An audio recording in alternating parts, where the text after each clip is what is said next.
Atmosphere here, bringing you another first ride / impressions on the CBR 600RR, on courtesy of Ash, who's riding the RVF.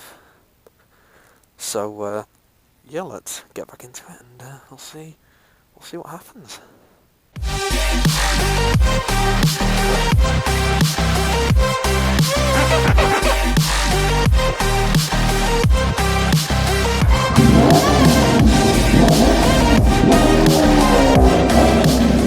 Give it a bit of a twist! Oh god, it's a very temperamental thing, my Honda. Right, CBR 600RR. Nice dashboard, I like that. It's kind of hard to manoeuvre because it's fucking heavy. Right.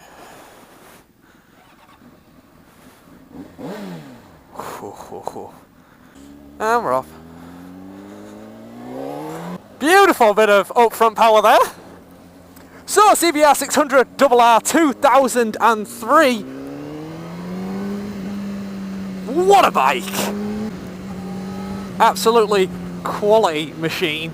So this is Ash's bike, so I've got to thank him. So thank you, Ash, one of my long-term subscribers, for letting me have a go on your CBR 600 and doing a review on it. So, let's get into the review. 600cc's of pure 120 brake horsepower jizness. It is a fantastic bike. For a 2003, the tech on this thing is pretty mint, to be honest with you.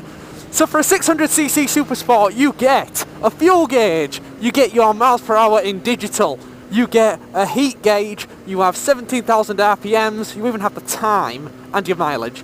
So that's pretty much everything any rider would ever need to know. And as a bike, it is fun, man. It's got some proper get up and go about it. Really love that. I like the digital to analog. Like your revs are in analog and the rest everything is in digital. That's a really nice touch. Really quite a fan of that, actually. Oh, that sound, man. So this has a full Akrapovic exhaust system on it, which obviously helps the performance quite a bit. The indicators are really good. They're just like my Honda. They're just easy to flick and turn off. There's no messing. They're really good like that.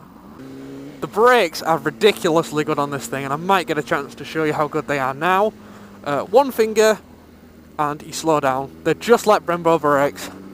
They're really responsive, really good. Maybe that on my brakes are just shit.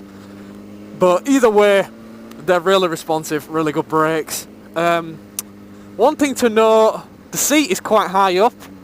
And I don't feel that lent over because of that. It's like my ass is taking most of the weight of me. My wrists are just there to twist the throttle and do what's necessary.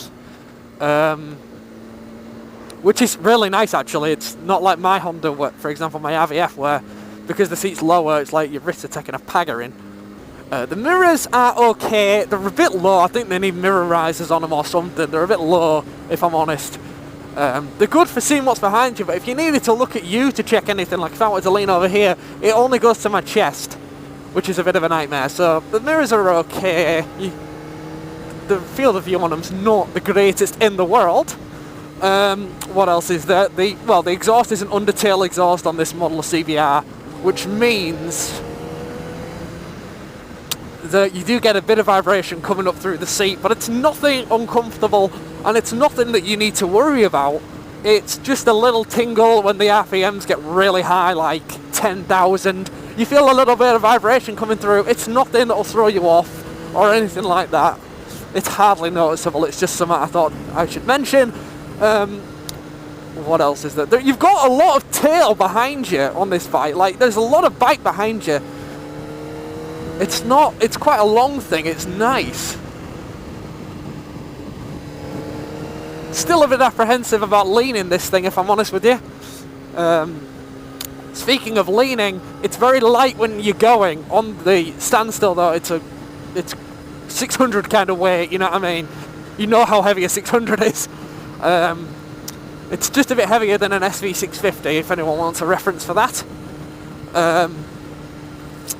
But it's nice. It is nice. I imagine taking a pillion on one of these wouldn't even be that bad, because obviously the pillion pegs are quite high up and the pillion is quite high up, but because of my long arms, I'm leant up quite straight.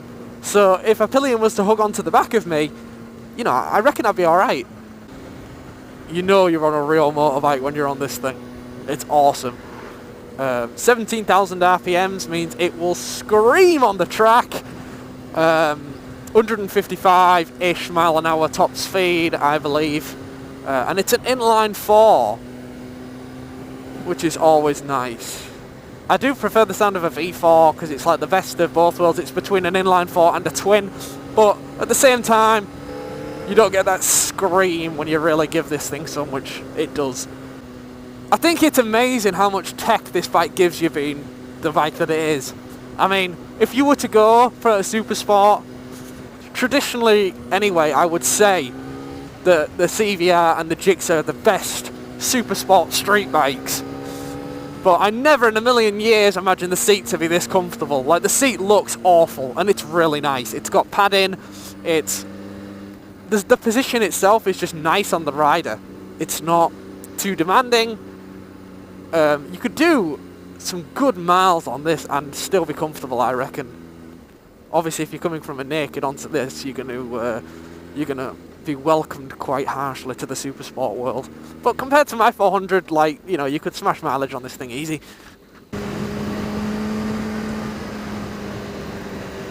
I'm not even giving this bike anything near what it can deliver. That's the craziest thing about it. I'm pushing it to about 1/3 of its potential. Get a CBR 600. Honestly, for £3 it is the best £3 you'll ever spend.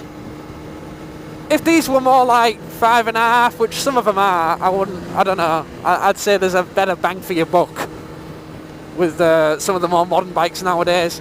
You could spend a bit more and get a bit of a better bike, but nah, for this thing it's mint. Absolutely mint. Absolutely mint. Love it. So I'm just gonna level with you guys a minute, and I'm gonna be totally honest with you. Would I buy this bike? Absolutely. I would buy this bike in a heartbeat. I would buy this bike tomorrow if I had the money, and if I didn't have my Honda, I would buy it tomorrow. I would honestly like to test out the GSXR 600 and which other one? Daytona 675. I'd like to test that out. And the R6. And the Kawasaki 636 actually.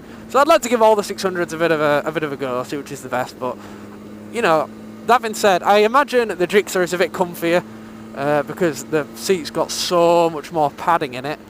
But that being said, these two are supposedly the comfiest two sports bikes you can get for the road. And you know, performance is going to be like, you're talking seconds, which is only really beneficial for the track. And if you're going to the track, you may as well just buy an R6, let's be honest. Oh, fuck.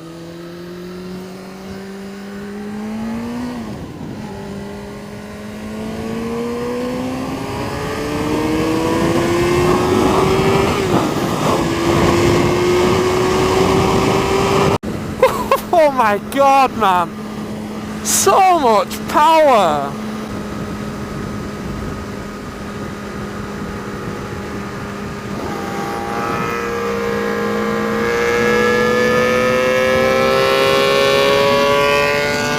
Oh, he's still with me!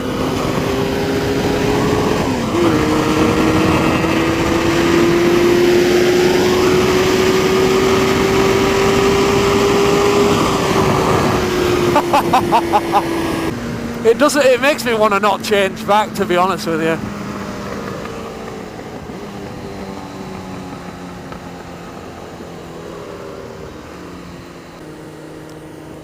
So guys, I'm going to give you some final thoughts to go away with. The bike is absolutely fantastic. I can't really knock it on anything, if I'm honest with you.